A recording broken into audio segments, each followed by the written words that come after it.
আমরা অনেকেই রক্ত দিয়ে অন্যের প্রাণ বাঁচাই, কারণ রক্তদান মহৎ কাজ। আমরা যে রক্ত অন্যকে দান করে থাকি সেই রক্ত আমাদের শরীরে 1 সপ্তাহের মধ্যেই পরিপূর্ণ হয়ে যায়। কিন্তু আপনি যদি সঠিক নিয়ম না জেনে যখন তখন রক্তদান করেন তাহলে আপনি বিপদে পড়বেন। তাই কোন ব্যক্তি কখন রক্ত দিতে পারবে না সে বিষয়ে চটপট জেনে নেব।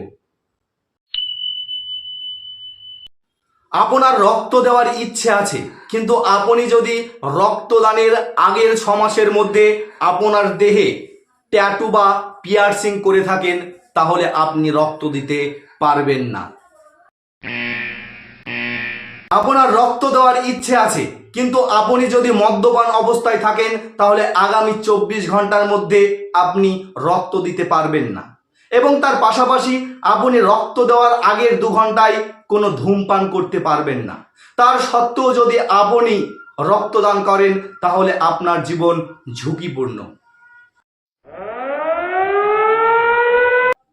আপনার বয়স যদি 18 বছরের নিচে এবং 65 বছরের ওপরে হয় তাহলে আপনি রক্ত দিতে পারবেন না।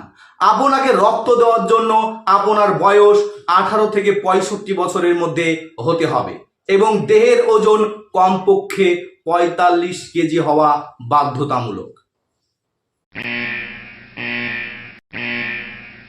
কোনো মহিলার যদি রক্ত দেওয়ার ইচ্ছে থাকে আর সে যদি অন্তঃসত্ত্বা হয় তাহলে সে রক্ত দিতে পারবে না, বা কোনো মহিলা গর্ভপাত হওয়ার 6 মাসের মধ্যে রক্ত দিতে পারবে না।